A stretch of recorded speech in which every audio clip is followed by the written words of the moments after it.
बिस्मिल्लाहिर्रहमानिर्रहीम और अस्सलाम वालेकुम। 22 दिसंबर और पाकिस्तान में इतवार की शाम। आज अभी तक की अहम खबरें और मेरा तजिया। सबसे पहली खबर आपके सामने यूरोप से रखते हैं, जहां से मैं सिर्फ इतना ही कहूंगा, बदलता है आसमान रंग कैसे कैसे। यूरोपीय यूनियन जो कि मुकम्मल खामोश था, पाकिस्तान के अंदर इंसानी हकूक की हर तरह की खिलाफवर्जी हो रही थी, कत्लो गारत हो रही थी, पॉलिटिकल वर्कर्स को उठा के मारा जा रहा था, अगवा किया जा रहा था, और इन तमाम चीज़ों पर अमूमी तौर पर यूरोपीय यूनियन जो है वो बहुत ही स्ट्रिक्ट है। उनका टॉलरेंस लेवल बहुत ही कम है और वो बहुत जल्दी और बहुत सख्त रिटेलिएट भी करती है और रिएक्ट भी करती है। लेकिन अनफॉर्चुनेटली पाकिस्तान में पिछले 2.5 साल में जो कुछ भी हो रहा था वो आपके सामने था और उस पर यूरोपीय यूनियन तकरीबन खामोश थी, साइलेंट मोड पे थी। मेरे बहुत से इंपॉर्टेंट लोगों के साथ, यूरोपीय यूनियन के कुछ ममालिक के बहुत ही इंपॉर्टेंट शख्सियात के साथ मीटिंग्स भी हुई और वो साफ लफ्जों में तो नहीं कहते थे लेकिन कहते भी थे, और कहना यही था कि हम दूसरी तरफ को देख रहे हैं, मतलब बाइडन साहब की तरफ देख रहे हैं। जो बाइडन की पॉलिसी होगी वही हमारी पॉलिसी होगी। बाइडन को अभी जाने में तकरीबन आप कह लीजिए 28 दिन बाकी हैं उनके दफ्तर से जाने में। 20 जनवरी को सदर ट्रंप ने हल्फ लेना है और उससे पहले ही पूरी दुनिया के रंग, अंदाज और बयानात जो हैं वो बदलना शुरू हो गए। बड़ी खबर आपके सामने रख रहे हैं। यूरोपीय यूनियन ने अब एक तगड़ा बयान दे दिया और कहा है कि पाकिस्तान का जो जीएसपी प्लस है उसके बारे में अब हम सोच रहे हैं कि शायद उसे कैंसिल कर दिया जाए या उस पर असर पड़े। वजह क्या बनी है? वजह उन 25 मासूम पाकिस्तानियों के मिलिट्री ट्रायल बनी है और उनकी सजाएं बनी हैं। और जो यूरोपीय यूनियन है उसके जो अपने मुरवजा असूल हैं, प्रोफेस्ड प्रिंसिपल्स हैं, उनके मुताबिक जो सिविलियंस हैं उनके मिलिट्री ट्रायल्स नहीं हो सकते। पूरी दुनिया के अंदर सिविलियंस को जो कानून की बुनियादी रिक्वायरमेंट्स हैं, फ्री और फेयर ट्रायल, उसकी सहूलत मुल्कों को देनी पड़ेगी, तभी वो यूरोपीय यूनियन के साथ किसी भी तरह से कारोबारी या दूसरे इंटरेक्शन में रह सकते हैं। अब ये जीएसपी प्लस क्या है और इसका पाकिस्तान के ऊपर कितना गहरा असर पड़ेगा, ये सबसे पहले तो आपके सामने रखते हैं। जीएसपी प्लस आम लेमन लैंग्वेज में आप ये कह लें कि एक ऐसा अरेंजमेंट है जो यूरोपीय union under developed, economically under developed या कदरे थोड़े से जो गरीब मुल्क हैं उनको ऑफर करती है। और उनको ये स्पेशल अरेंजमेंट के तहत टैक्स और टैरिफ, जब आप उनके कंट्री के अंदर चीज़ें पाकिस्तान से वहाँ एक्सपोर्ट करते हैं तो जाहिर है वो इंपोर्ट कर रहे हैं। अब जर्मनी कर रहा है, फ्रांस कर रहा है, यूरोप के अंदर जितने भी मुल्क हैं, तो जिन मुल्कों को जीएसपी प्लस का टैरिफ दिया जाता है, उनके ऊपर स्टेटस दिया जाता है, उनके ऊपर वो जो टैरिफ है इंपोर्ट करने का, वहाँ यहाँ से एक्सपोर्ट करने का और वहाँ इंपोर्ट करने का, टैरिफ में कमी की जाती है। उससे फ़ायदा क्या होता है? फ़ायदा ये होता है कि अगर एक ऐसा मुल्क जिसके पास जीएसपी प्लस का स्टेटस नहीं है, वो आपके मुकाबले में उसकी प्रोडक्ट उस मुल्क में महंगी पहुंचेगी। आप एक तौलिया भेज रहे हैं, आप एक बेडशीट भेज रहे हैं, एक और मुल्क जिसके पास जीएसपी प्लस का स्टेटस नहीं है वो वही भेजेगा तो उसके ऊपर टैक्स वहां ज्यादा लगेगा, जिसकी वजह से उसकी प्रोडक्ट महंगी पड़ेगी और फिर कंपनीज, स्टोर्स या जो भी खरीदना चाहता है वो प्रोडक्ट, वो आपसे खरीदने में प्रेफर करेगा क्योंकि आपकी प्रोडक्ट की लागत वहां पर कम पहुंचेगी और वो मार्केट में कंपैरेटिव प्राइसेस के ऊपर यूरोप के अंदर बेच सकता है। यूरोप ने पाकिस्तान को, क्योंकि पाकिस्तान भी एक डेवलपिंग इकोनॉमी है या अंडर डेवलप्ड इकोनॉमी है, और पाकिस्तान की मदद करने के लिए यूरोप ने पाकिस्तान को जीएसपी प्लस का स्टेटस दे रखा है। लेकिन उसके साथ कुछ रिक्वायरमेंट्स हैं और रिक्वायरमेंट वही हैं जो यूरोप की ओवरऑल रिक्वायरमेंट्स हैं। उसमें एक तो ये सजाए मौत का ना देना और लोगों को free fair trial, human rights, freedom of speech, ये तमाम जो बुनियादी इंसानी हकूक हैं इनको इंश्योर करना होता है। और अगर आप इनमें से कोई भी कमी कोताही करेंगे तो वो आपके जीएसपी प्लस स्टेटस को वापस ले लेंगे। अब आप पूछना चाह रहे होंगे कि जीएसपी प्लस स्टेटस अगर वापस चला जाए तो पाकिस्तान को क्या नुकसान होगा। वो मैं आपको थोड़ा सा समझा देता हूं। ये तो आपको पता चल गया कि जीएसपी जो स्टेटस है, जीएसपी प्लस उस स्टेटस का पाकिस्तान को बहुत फायदा है क्योंकि उसकी वजह से हमारी जो चीज़ें वहां पर एक्सपोर्ट होती हैं पाकिस्तान से, उन पर टैक्स कम है, टैरिफ कम है, तो हम कंपीट कर पाते हैं बांग्लादेश से, इंडिया से या दूसरे मुल्कों के साथ, क्योंकि वैसे ही हमारी लागत ज़्यादा है, बिजली का बिल बहुत ज़्यादा है हमारे यहाँ स्किल्ड लेबर की कमी है, बाकी भी बहुत सारे हमारे ऐसे अवामल और मसाइल हैं जिसकी वजह से जब एक बेडशीट बना के हम पूरी दुनिया के अंदर कंपीट करते हैं। इसीलिए चाइना आगे निकल गया कि उनकी प्रोडक्शन कॉस्ट बहुत कम है, हमारी प्रोडक्शन कॉस्ट बहुत ज़्यादा है। और उसकी एक बड़ी वजह इकोनॉमी में जो हमारे पावर टैरिफ हैं, जो हमारे बिजली के या एनर्जी के, गैस और बिजली की जो कीमत हमें देनी पड़ रही है और बिजनेसमैन को भी देनी पड़ रही है, वो बहुत हाई है, तो हम पहले ही कंपैरेटिव नहीं रह जाते इंटरनेशनल मार्केट में। ये जीएसपी प्लस की वजह से कुछ ना कुछ हमारा फायदा होता है और हम एक्सपोर्ट करते हैं। अब जो हमारा ओवरऑल एक्सपोर्ट है ना, वो तकरीबन रफ बॉल पार्क में आपको फिगर्स बता रहा हूं कि हमारी इंपोर्ट 60 अरब या उससे थोड़ी सी ज्यादा है जो हम बाहर से चीजें खरीदते हैं।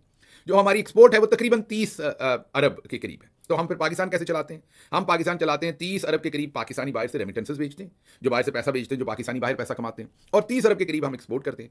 तो 60 अरब, लेकिन हमारा काम नहीं चलता क्योंकि हमने तो एक बहुत बड़ा कर्जा लिया हुआ है और उसका फिर इंटरेस्ट भी लेना है, तो उसके लिए फिर हम और कर्जे लेते हैं। लेकिन इंपोर्ट और एक्सपोर्ट इमरान खान की हुकूमत में नेट बराबर चल रही थी, ये इंपोर्ट और एक्सपोर्ट प्लस रेमिटेंसेस, तो हम तकरीबन बराबर थे। अगर हमने कर्जों का जो इंटरेस्ट था, सूद था, वो ना देना हो तो मुल्क सफिशिएंटली खुद चल सकता था उन हालात के अंदर। अब इमरान खान के जाने के बाद तो खैर इन्होंने एक्सपोर्ट और भी कम कर लिया पाकिस्तान की, इंपोर्ट बढ़ा ली होगी, तो इन हालात के अंदर मामला और दिगरगू हैं। लेकिन अगर हम उन्हीं नंबर्स पर वापस जाएं तो अगर जीएसपी प्लस जो है उसको हम देखें तो सबसे बड़ा उसका इफेक्ट होगा आपकी टेक्सटाइल की एक्सपोर्ट पर। अब पाकिस्तान की टोटल जो 30 अरब की एक्सपोर्ट है उसमें टेक्सटाइल जो है वो तकरीबन 60% है। जी हाँ, तकरीबन 60% जो पाकिस्तान की एक्सपोर्ट है वो टेक्सटाइल बेस्ड है, और वो बेशक अनस्टिच्ड कपड़े हों, स्टिच्ड हों, या कोई भी टेक्सटाइल की जो प्रोडक्ट है उससे रिलेटेड है। अब अगर जीएसपी प्लस जो है वो वैसे तो कम से कम भी पाकिस्तान की एक्सपोर्ट पर मेरा ख्याल है 30-35% असर डालेगा टेक्सटाइल की एक्सपोर्ट पर, लेकिन अगर वो 25% भी हिस्सा डालता है और 16-18 अरब में से अगर 4 से 5 अरब डॉलर भी कम हो जाते हैं पाकिस्तान के जीएसपी प्लस की वजह से, जो कि हो जाएंगे और होते हुए नजर आ रहे हैं, क्योंकि उनकी जो स्टेटमेंट है वो वाज़ेह तौर पर कह रही है कि आपने ये जो लोगों को सजाएं दी हैं मिलिट्री कोर्ट्स में, ये जो आईसीसीपीआर आपने साइन की हुई है, एक इंटरनेशनल आप कमिटमेंट कह लें, और उस कमिटमेंट के तहत आपने फ्री एंड फेयर ट्रायल देना था और ये आपने फ्री और फेयर ट्रायल नहीं दिया, तो आप ये सब कुछ गलत कर रहे हैं और आपका जीएसपी प्लस जो है उसको रिकंसिडर किया जाएगा, रीथिंक किया जाएगा। अब जब हम यूरोपीय यूनियन का पूरा ये पढ़ते हैं उनकी कमिटमेंट, तो उसमें सारी चीजें वाजे हैं कि अगर आप आईसीसीपीआर या इस तरह की और कमिटमेंट्स जो हैं जिसमें ह्यूमन राइट्स है, फ्रीडम ऑफ स्पीच है, फेयर ट्रायल है, इसकी अगर फैसिलिटीज आप नहीं देते तो आपका ये स्टेटस रिवोक कर दिया जाएगा। तो जो चांसेस लग रहे हैं वो यही लग रहे हैं कि अब रिवोक हो जाएगा। इसकी एक तो टेक्निकल वजह बता दी, यूरोपीय यूनियन मुकम्मल खामोश थी क्योंकि वो अमेरिका बहादुर की तरफ देख रही थी। अमेरिका बहादुर अब चेंज हो रहा है, जब अमेरिका चेंज हो रहा है तो सभी के अंदाज बदले बदले हैं, कुछ अंदाज हजूर आपके, तो अब यूरोपीय यूनियन ने भी अंगड़ाई ले ली है, वो भी बोलना शुरू हो गए, तो आपको तब्दीलियां ये नजर आएंगी। अब वापस आते हैं, तो अगर 4-5 अरब डॉलर जो है उसकी एक्सपोर्ट पाकिस्तान की किटी में से निकल जाती है, तो जो पहले ही 30 अरब से 25 अरब लाए हुए हैं उसमें से 4-5 और निकाल दी, तो ये कोई 20-21 अरब की अगर एक्सपोर्ट रह गई। अब दूसरी तरफ आते हैं, जब सिविल नाफरमानी और इमरान खान कहते हैं कि फॉरेन रेमिटेंसेस जो है वो पाकिस्तानी भेजना छोड़ दें और छोड़ देंगे, तो अक्सर लोग ये कहते हैं कि नहीं, इसका कोई फायदा नहीं होना। पाकिस्तान तहरीक इंसाफ के अंदर भी लोग ये बातें करते हैं और वो कहते हैं कि इसका फायदा, कई लोग करते हैं कि इसका फायदा उतना ज्यादा नहीं होना, लेकिन क्योंकि मिडिल ईस्ट के अंदर जो लोग मजदूरी करते हैं वो पीछे अपने घर वालों को पैसे भेजते हैं, उनका चूल्हा चलना होता है, उनके मामला चलने होते हैं, तो वो कैसे रुक जाएं अपने माँ बाप को पैसे भेजने से, उनका घर का निजाम चलता है इसी से। उसका मैं जवाब दे देता हूँ।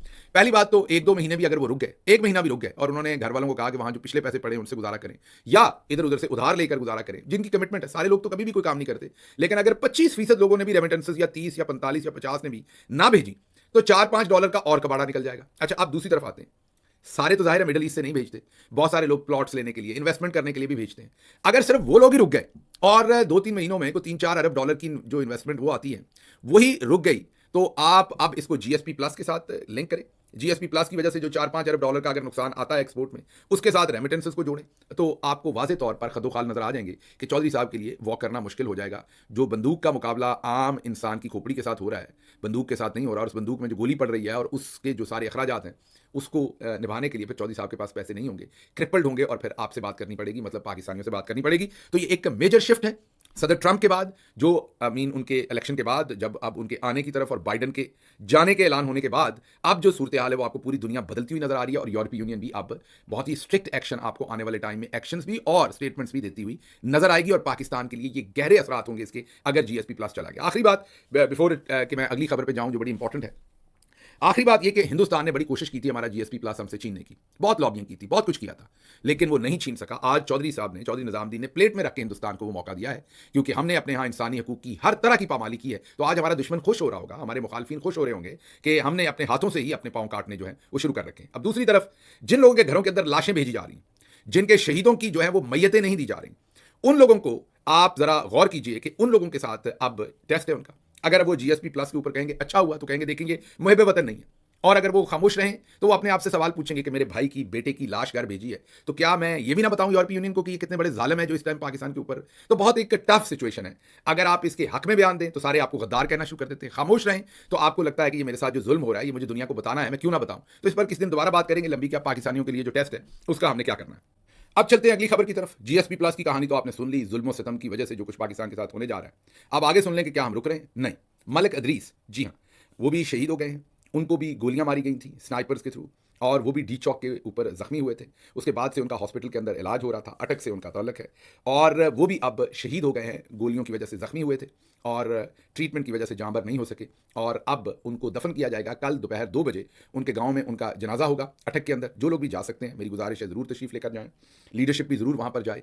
और एक और शहीद जो है उसकी मैयत जो है, उसका जस्द खाकी जो है वो घर वापस लौटा है। इमरान खान से, पाकिस्तान के आइन से जो है वो मोहब्बत करने में, वफादारी करने में एक और लाश जो है वो उठानी पड़ी है। उसके साथ साथ आपको उसके अलावा एक और भी खबर देंगे कि लाश तो उठाई है, लेकिन उसके साथ साथ सितम ज़रीफ़ी कैसी है वो देखिए।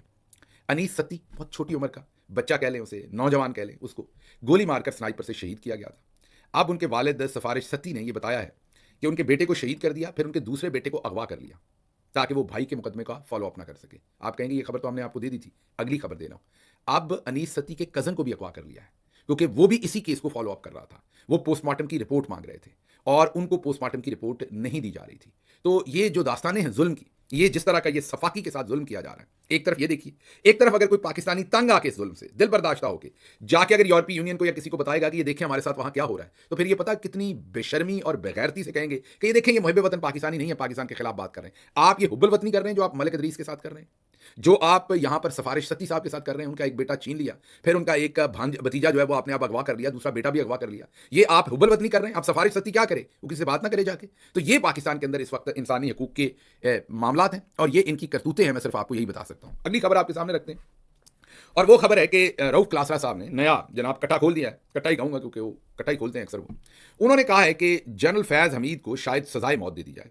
अब हमने आपको कल किस्सा तो बता ही दिया था। लेफ्टिनेंट जनरल जो जावेद इकबाल थे, उनका किस्सा बताया था कि उन्हें जासूसी के इल्जाम में पकड़ लिया गया था किसी और मुल्क को। मुल्क की राज और राज भी शायद मिसाइलों और हमारे एटमी प्रोग्राम के बारे में थी शायद।